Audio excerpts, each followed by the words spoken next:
सोमवार को दिन में गहलोत के शक्ति प्रदर्शन के बाद बागी तेवर दिखा रहे सचिन पायलट ने भी रात के वक्त ताकत दिखाई। पायलट के समर्थक विधायकों का एक पहला वीडियो सामने आया है। वीडियो में करीब 17 ऐसे विधायक दिखाई दे रहे हैं जो कांग्रेस की बैठक से नदारद रहे। सचिन पायलट से सुलह के लिए कांग्रेस ने आज सुबह 10 बजे एक और बैठक बुलाई है, जिसमें पायलट समेत उनके समर्थक विधायकों को भी न्योता दिया गया है। लेकिन सूत्रों से खबर है कि पायलट ने सोमवार रात को ही इस बैठक में शामिल होने से इनकार कर दिया है। राजस्थान में गहलोत और पायलट खेमे में जारी शक्ति प्रदर्शन में सोमवार को गहलोत का पलड़ा भारी दिखा। गहलोत के मुताबिक सीएम आवास पर हुई बैठक में 104 विधायक शामिल थे, जबकि 5 विधायकों के समर्थन की चिट्ठी आई थी। जबकि पायलट खेमे का दावा है कि उनके साथ 30 से ज्यादा विधायक हैं और गहलोत को सिर्फ 84 कांग्रेसी विधायकों का समर्थन है। गहलोत सरकार को समर्थन दे रही भारतीय ट्राइबल पार्टी के अध्यक्ष ने अपने दोनों विधायकों को निर्देश दिया है कि वो विधानसभा में फ्लोर टेस्ट के समय अनुपस्थित रहें और किसी के भी समर्थन में वोट न दें। सोमवार को हुई उठापटक के बाद बीजेपी नेता अमित मालवीय ने अशोक गहलोत को सदन में बहुमत साबित करने की चुनौती दी है।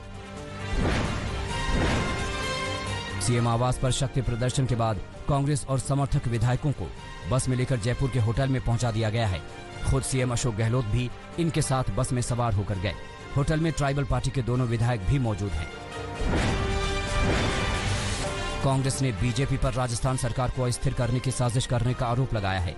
विधायकों की खरीद फरोख्त के मामले में डिप्टी सीएम सचिन पायलट समेत कई नेताओं को राजस्थान एसओजी ने पूछताछ के लिए नोटिस भेजा था।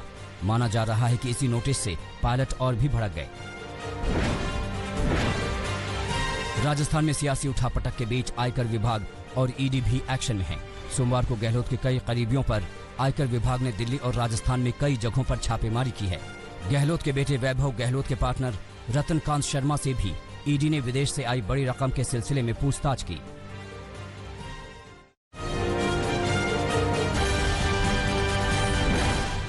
आज भारत और चीन के कोर कमांडरों की चौथी बैठक होगी। ये बैठक चुशुल में सुबह 11:30 बजे होनी है। बैठक में तय होगा कि दोनों सेनाएं अप्रैल वाली पोजीशन पर जाएं और सीमा पर बड़े हथियारों को हटाया जाए। इस वक्त चीन की सेना फिंगर 5 पर डटी है। नेपाल के प्रधानमंत्री केपी शर्मा ओली ने एक बार फिर भारत पर सांस्कृतिक अतिक्रमण का आरोप लगाया है। ओली ने कहा है कि भारत नकली अयोध्या को खड़ा कर नेपाल की सांस्कृतिक तथ्यों का अतिक्रमण कर रहा है। ओली का दावा है कि भगवान श्री राम की नगरी अयोध्या भारत के उत्तर प्रदेश में नहीं बल्कि नेपाल के वाल्मीकि आश्रम के पास है। ओली यही नहीं रुके, उन्होंने भगवान राम के नेपाल के होने का दावा किया। ओली ने कहा कि हम लोग आज तक इस भ्रम में हैं कि सीता का विवाह जिस राम से हुआ है वो भारतीय हैं। वो भारतीय नहीं बल्कि नेपाली ही हैं।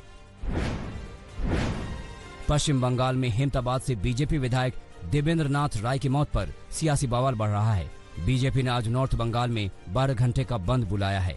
बीजेपी का आरोप है कि विधायक ने सुसाइड नहीं किया बल्कि हत्या करके उनके शव को लटकाया गया है। बीजेपी इस घटना की सीबीआई जांच की मांग कर रही है। पश्चिम बंगाल की सरकार ने विधायक सुसाइड केस की सीआईडी जांच के आदेश दिए हैं। सोमवार को शाम तक सीआईडी ने जांच भी शुरू कर दी थी। दरअसल रविवार रात विधायक देवेंद्र नाथ राय किसी के बुलाने पर रात के करीब 1 बजे अपने घर से निकले थे। अब पुलिस के लिए सबसे महत्वपूर्ण ये है कि उस शख्स की तलाश की जाए जो बाइक से उन्हें बुलाने आया था। विकास दुबे के एनकाउंटर और मामले की जांच को लेकर दाखिल आज सुप्रीम कोर्ट में सुनवाई होनी है। वहीं इलाहाबाद हाई कोर्ट में दाखिल याचिका पर कोर्ट ने सुनवाई से इनकार कर दिया। इस बीच कानपुर बार काउंसिल ने विकास के एनकाउंटर का समर्थन किया है। वकीलों की ओर से इस मामले में कानपुर के जिला अधिकारी को ज्ञापन सौंपा गया है। विकास दुबे मामले की जांच को लेकर इलाहाबाद हाई कोर्ट के रिटायर्ड जज बिकरू गांव निरीक्षण के लिए पहुंचे, जहां उन्होंने 2 जुलाई को पुलिस वालों की हत्या को लेकर स्थानीय लोगों से बातचीत की। वहीं पूरे मामले पर डीएम और एसएसपी से कांड को लेकर जानकारी ली।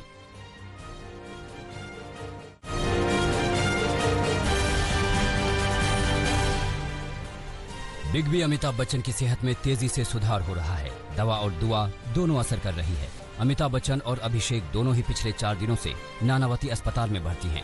अस्पताल सूत्रों के मुताबिक अमिताभ बच्चन और अभिषेक बच्चन की तबीयत पहले से काफी बेहतर है। बच्चन परिवार के संपर्क में आने वाले 26 लोगों की कोरोना रिपोर्ट नेगेटिव आई है। हालांकि सभी को 14 दिन के लिए क्वारंटीन किया गया है। कोरोना संक्रमण की वजह से शिवराज कैबिनेट ने फैसला किया है कि गणेश चतुर्थी पर इस साल गणेश जी की झांकियां नहीं निकाली जाएंगी। सरकार गणेश पंडाल सजाने की अनुमति नहीं देगी। सामूहिक विसर्जन पर भी रोक रहेगी। इसके साथ ही बकरीद पर सामूहिक कार्यक्रम नहीं होंगे। धार्मिक स्थानों पर एक बार में सिर्फ 5 लोगों के इकट्ठा होने की इजाजत दी गई है। कुलगांव में तैनात सीआरपीएफ जवान की कोरोना से मौत हो गई। जम्मू कश्मीर के पैरामिलिट्री फोर्सेज में कोरोना से ये दूसरी मौत है। इसके पहले 9 जून को 40 साल का एक जवान कोरोना से जंग हार गया था। दिल्ली हाईकोर्ट में कोरोना संक्रमितों का आंकड़ा बढ़कर 10 हो गया है। सोमवार को 4 लोगों की कोरोना रिपोर्ट पॉजिटिव आई है। दिल्ली सरकार की ओर से लगाए गए मेडिकल कैंप में 2 दिन में करीब 370 लोगों के टेस्ट किए गए हैं। संक्रमण को देखते हुए हाईकोर्ट ने 15 जुलाई तक के अंतरिम आदेश 31 जुलाई तक बढ़ाने का आदेश दिया है। पटना में कोरोना संक्रमण की वजह से एक डॉक्टर की मौत हो गई है। बिहार में कोरोना से डॉक्टर की मौत का ये पहला मामला है। डॉक्टर अश्विनी कुमार का पटना एम्स में इलाज चल रहा था। राज्य में अब तक 30 डॉक्टर वायरस की चपेट में आ चुके हैं। गुजरात में कोरोना मरीजों का आंकड़ा 42,000 के करीब पहुंच गया है। संक्रमण को रोकने के लिए अहमदाबाद, वडोदरा और सूरत में स्टेट ट्रांसपोर्ट सेवा बंद कर दी गई है। राज्य के ये तीनों बड़े शहर संक्रमण से सबसे ज्यादा प्रभावित हैं। पंजाब में किसी भी तरह से समारोह में अब 30 से ज्यादा लोग शामिल नहीं हो पाएंगे। संक्रमण को लेकर पंजाब सरकार ने सख्त आदेश जारी किए हैं।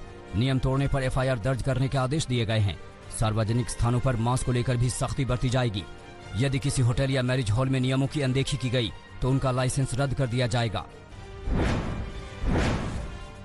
कोरोना संकट के बीच अमरनाथ यात्रा पर रोक लगाने की मांग की गई थी। सुप्रीम कोर्ट ने इस मामले में दखल से इनकार कर दिया है। सर्वोच्च न्यायालय ने कहा कि यात्रा और स्वास्थ्य सेवाएं दोनों ही कार्यपालिका के क्षेत्राधिकार में हैं, लिहाजा यात्रा को लेकर फैसला सरकार पर छोड़ देना चाहिए।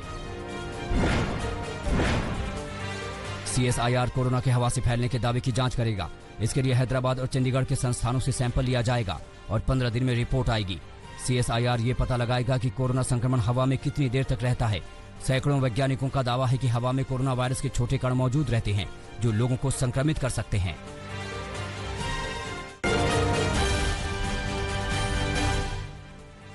नेपाल में लगातार हो रही बारिश की वजह से बिहार में सभी नदियां उफान पर हैं। महानंदा, कोसी, मेची और कनकई नदी का जलस्तर तेजी से बढ़ रहा है।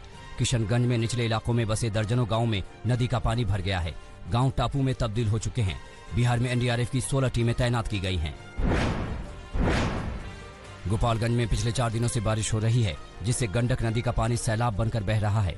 गोपालगंज के अलावा माझा, बरौली, सिद्धवलिया और बैंकोटपुर के करीब 25 गांव बाढ़ की चपेट में हैं। लोगों को सुरक्षित स्थानों पर पहुंचाने के लिए नावों की तैनाती की गई है। सहरसा में कोसी का रौद्र रूप देखकर लोग खौफ में हैं। बाघा गांव के करीब 200 घर डूब चुके हैं।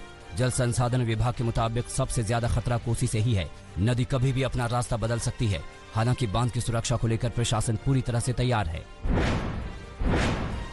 खगड़िया में नदी किनारे बसे गांव पूरी तरह से जलमग्न हो गए हैं। खेतों में पानी भरने से धान की फसल बर्बाद हो चुकी है। मक्का की फसल भी डूबने की कगार पर है।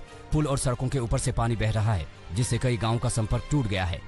सोनमनखी से मथुरा गांव को जोड़ने वाले रोड पर भी पानी बहने से इसे पार करना मुश्किल हो गया है। सीतामढ़ी में NH 104 के ऊपर से बाढ़ का पानी बह रहा है। सुप्पी में बागमती नदी लबालब है और आसपास के कई इलाकों में नदी का पानी सैलाब बनकर बह रहा है। सीतामढ़ी जिला नेपाल की सीमा से सटा हुआ है। नेपाल से आ रहे पानी की वजह से बागमती, अधवारा, झीम, लाल बकया और लखनदेई नदियां उफन रही हैं और आसपास के इलाके जलमग्न हो गए हैं। दरभंगा में कमला नदी कहर ढा रही है।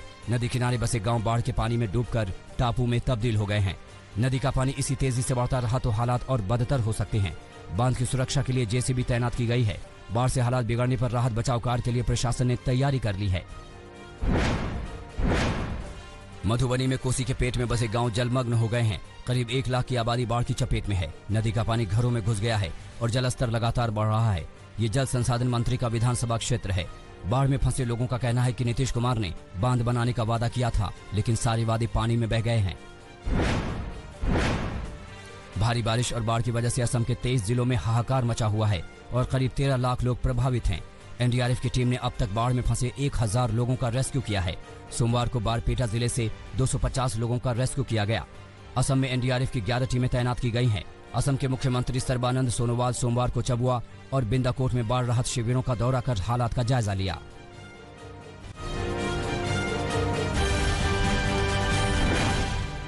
यूपी के महाराजगंज में फैमिली कोर्ट में हाई वोल्टेज ड्रामा हुआ। तलाक लेने आए एक पति पत्नी और उनके घर वालों के बीच जमकर जूता चप्पल और सैंडल चले। दरअसल शादी के 1 साल के भीतर ही पति पत्नी ने तलाक की अर्जी दाखिल की थी, लेकिन सामान के लेन देन को लेकर दोनों में विवाद खत्म होने का नाम ही नहीं ले रहा है। दिल्ली से सटे फरीदाबाद में कुछ लोग सरेआम एक व्यक्ति को लाठी डंडों से पीटते नजर आए। वीडियो में साफ तौर पर नजर आ रहा है कि पीटने वालों को कानून का कोई डर नहीं है। पीड़ित की माने तो ये मामला 4 जुलाई का है। शिकायत करने पर पुलिस ने कोई कार्रवाई नहीं की, लेकिन वीडियो वायरल होने के बाद कार्रवाई का भरोसा जरूर दे रही है। चंदौली में पुलिस के खिलाफ गांव वालों ने जमकर हंगामा किया।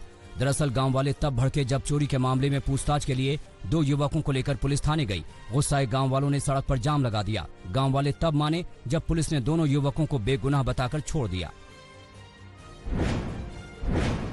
मुजफ्फरनगर में युवती से छेड़खानी की घटना के बाद 2 गुटों में जमकर मारपीट और पथराव हुआ। विवाद की जानकारी मिलते ही मौके पर पहुंचे पुलिस ने लाठीचार्ज किया और आरोपी युवक को हिरासत में ले लिया। छेड़छाड़ की घटना के बाद अलग अलग गांवों में तनाव की स्थिति बन गई है, जिसको देखते हुए भारी पुलिस फोर्स तैनात किया गया है।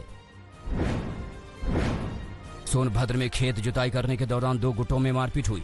देखते ही देखते हाथापाई कर रहे दोनों गुट एक दूसरे पर लाठी डंडों से टूट पड़े। इस खूनी संघर्ष में एक पक्ष से एक व्यक्ति की मौत हो गई और 3 अन्य घायल हो गए। दिल्ली पुलिस ने घर की खिड़की तोड़कर मोबाइल और लैपटॉप चुराने वाले गैंग का पर्दाफाश किया है। पुलिस ने एक नाबालिग सहित 4 लोगों को गिरफ्तार किया है। दिलचस्प ये कि सारे आरोपी आपस में रिश्तेदार हैं, कोई जीजा है तो कोई साला। बिहार के दरभंगा में एक सरकारी स्कूल से पुलिस ने भारी मात्रा में शराब बरामद की है। शराब को स्कूल के पुराने कमरे में छिपा कर रखा गया था। पुलिस ने स्कूल प्रिंसिपल को हिरासत में लिया है, लेकिन वो खुद को बेगुनाह बता रहे हैं। वडोदरा पुलिस ने 1 करोड़ 88 लाख रुपए की कीमत की चोरी की 8 गाड़ियां जब्त की हैं। दरअसल दिल्ली पुलिस ने मध्य प्रदेश, दिल्ली, हरियाणा, राजस्थान से महंगी गाड़ी चुराकर फर्जी कागजात पर सौदा करने वाले गिरोह का भंडाफोड़ किया था, जिसके बाद वडोदरा पुलिस हरकत में आई और चोरी की गाड़ियां ढूंढने की कवायद शुरू की।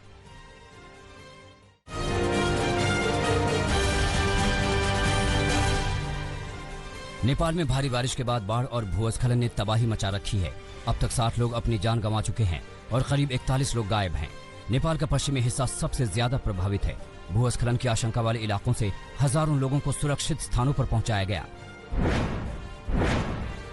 चीन में बाढ़ से नदियों में आए उफान ने 60 सालों का रिकॉर्ड तोड़ दिया है। रिपोर्ट्स के अनुसार 433 नदियां खतरे के निशान से ऊपर बह रही हैं। चीन में बाढ़ से अब तक 140 से ज्यादा लोगों की मौत हो चुकी है।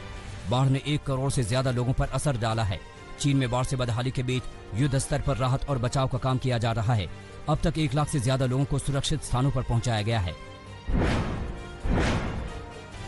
दुनिया भर में कोरोना का ग्राफ लगातार चढ़ता ही जा रहा है। अमेरिका में कोरोना के 34,72,000 से ज्यादा मरीज हैं। वहीं ब्राजील में संक्रमित मरीजों की संख्या 18,66,000 के पार पहुंच चुकी है। WHO के मुताबिक 24 घंटों में दुनिया भर में 2,30,000 से ज्यादा नए मामले सामने आए हैं, जो अब तक का रिकॉर्ड है। WHO ने चेतावनी दी है कि कोरोना के मामले अभी और बढ़ेंगे। जापान के ओकिनावा आइलैंड पर स्थित अमेरिकी सैन्य बेस पर कुल 94 अमेरिकी सैनिक कोरोना संक्रमित पाए गए हैं। ये सभी मामले 7 जुलाई से 13 के बीच सामने आए हैं। हार्वर्ड यूनिवर्सिटी और MIT ने राष्ट्रपति ट्रंप के अंतर्राष्ट्रीय छात्रों के वीजा रद्द करने वाले फैसले के खिलाफ मुकदमा दायर किया है, जिसका 60 दूसरे यूनिवर्सिटीज ने भी समर्थन किया है। ट्रंप के इस फैसले का असर करीब 11 लाख छात्रों पर पड़ेगा। दक्षिण अफ्रीका के नस्लभेद विरोधी नेता नेल्सन मंडेला की बेटी जिंजी मंडेला का 59 साल की उम्र में निधन हो गया। जिंजी मंडेला का निधन जोहान्सबर्ग के एक अस्पताल में हुआ। जिंजी इस समय डेनमार्क में दक्षिण अफ्रीका की एम्बेसडर थी। फ्रांस के विमे इलाके में एक क्रॉप सर्किल की चर्चा है। गेहूं के खेत में बने इस निशान को देखने के लिए लोगों की भीड़ उमड़ रही है। ये क्रॉप सर्किल पहली बार 5 जुलाई को देखा गया था। उसके बाद यहां आने वालों की तादाद बढ़ती जा रही है। क्रॉप सर्किल को एलियन के वजूद से जोड़ा जाता रहा है। कुछ लोग मानते हैं कि इस तरह के निशान एलियन के खास यान की वजह से बनते हैं। नमस्कार, मैं हूं अंजना ओम कश्यप। हमें उम्मीद है ये वीडियो आपको पसंद आया होगा। लेटेस्ट खबरों के लिए यूं ही देखते रहिए आज तक और इस वीडियो के पसंद आने पर लाइक, शेयर एंड सब्सक्राइब करना ना भूलें।